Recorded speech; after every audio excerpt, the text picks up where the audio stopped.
Assalamu alaikum main class. This is the lecture about the chapter number 4. The main topic from this chapter is the pollutant. Pollutants means that the source of for the spread or the for the pollution in the environment, यानी environment के अंदर sources हो जो कि environment को गंदा करते हैं, वो substances जो environment को pollute करते हैं उनको कहा जाता है pollutants. A pollutant is a substance or the energy introduced in the environment that has undesired effects or adversely affects or the usefulness of the resources. Pollutants include the solid, liquid and the gaseous substances present in the greater and the natural abundance produced due to the human activities which have a determined effect on our environment. यानी ये pollutants होते हैं वो environment को pollute करते हैं और ये पोल्यूटेंट्स बेसिकली सॉलिड, लिक्विड और गैसियस फॉर्म में होते हैं जो कि नेचुरली तौर पर जो होते हैं वो कम पाए जाते हैं, लेकिन ह्यूमन एक्टिविटीज़ की ज़रिए से ये एनवायरनमेंट में ज़्यादा हो जाते हैं. ये रिसोर्सेज होते हैं for the pollution in the environment, यानी एयर के अंदर जो एयर में पोल्यूशन जो होती है वो काज होती है due to these pollutants which are form by the human activities, और इंसानी गफलत की वजह से जिस तरह से ये सब्सटेंसेस जो होते हैं वो इन्वायरमेंट में ओरिजिनेट होते हैं. जिसमें मेन अगर देखा जाए तो उसमें सबसे पहले ट्रैफिक्स का ही देखा जाए तो वो the smoke from the traffics और the gases from the traffic include in the air which cause the pollution.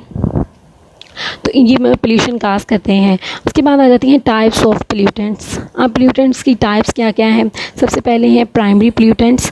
Primary pollutants में आते हैं those release directly into the lower atmosphere, यानी वो कार्बन मोनोऑक्साइड गैस जो है वो इन्वायरमेंट में डायरेक्टली इन्वॉल्व हो जाती हैं जो कि प्राइमरी पोल्यूटेंट्स के तौर पर. इसके टाइप्स के फर्स्ट नेम है primary pollutant, those then the secondary pollutants, those that are formed by the combination of primary pollutants in the atmosphere. For example, acid rain is formed or acid rain is produced from the combination of sulfur oxide and water vapours.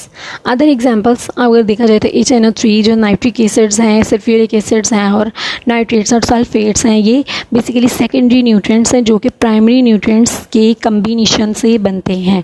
Primary nutrients आपस में जो pollutants के primary pollutants की combination से बनते हैं. जो primary pollutants होते हैं वो बेसिकली आपस में कंबाइन कर जाते हैं, रिएक्ट कर जाते हैं, जिससे ये जो होती हैं सेकेंडरी पोल्यूटेंट्स बनते हैं. ठीक है. उसके बाद आ जाती हैं सम एग्जांपल्स ऑफ पोल्यूटेंट्स. अब पोल्यूटेंट्स की जो मेन एग्जांपल है, जो मेन काज है due to the human activities और due to the natural abundance, यानी जिस तरह इन्वायरमेंट में प्रेजेंट हो और उसके बाद जो ह्यूमन की जो लिविंग थिंग्स की एक्टिविटीज़ हों उनसे इन्वायरमेंट जो पोल्यूशन होती है वो उसमें मेन एग्जांपल्स जो हैं जो सबसे पहले फैक्ट्रीज़ और रिफाइनरीज़ होती हैं, यानी ऑयल एंड इंडस्ट्रियल वेस्ट होते हैं.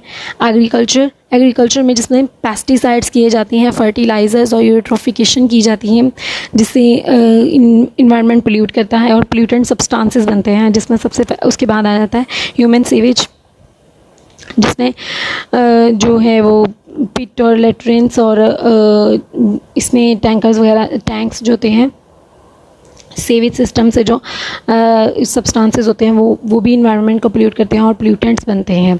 उसके बाद आ जाती है मेरीन डंपिंग. उसके बाद माइनिंग यानी सेडिमेंट्स रन ऑफ. उसके बाद एग्रीकल्चर यानी पेस्टिसाइड्स, हर्बिसाइड्स और फर्टिलाइजर्स. हाउस होल्ड केमिकल्स यानी सोप्स एंड ओवन और क्लीनर्स. डंपिंग यानी नॉन बायोडिग्रेडेबल यानी बोतल और प्लास्टिक्स वगैरह जो होते हैं ये भी इन्वायरमेंट को, जब इन बोतल और प्लास्टिक्स वगैरह को बर्न किया जाता है तो ये भी इन्वायरमेंट को पोल्यूट करते हैं. इनसे निकलने वाली गैसेस इन्वायरमेंट में शामिल हो जाती हैं. इनसे निकलने वाली गैसेस एयर में शामिल हो जाती हैं जो कि पोल्यूशन की मेन जो है वजह बनती है. ठीक है. ये आपका जो है टॉपिक था related to the chapter number 4 यानी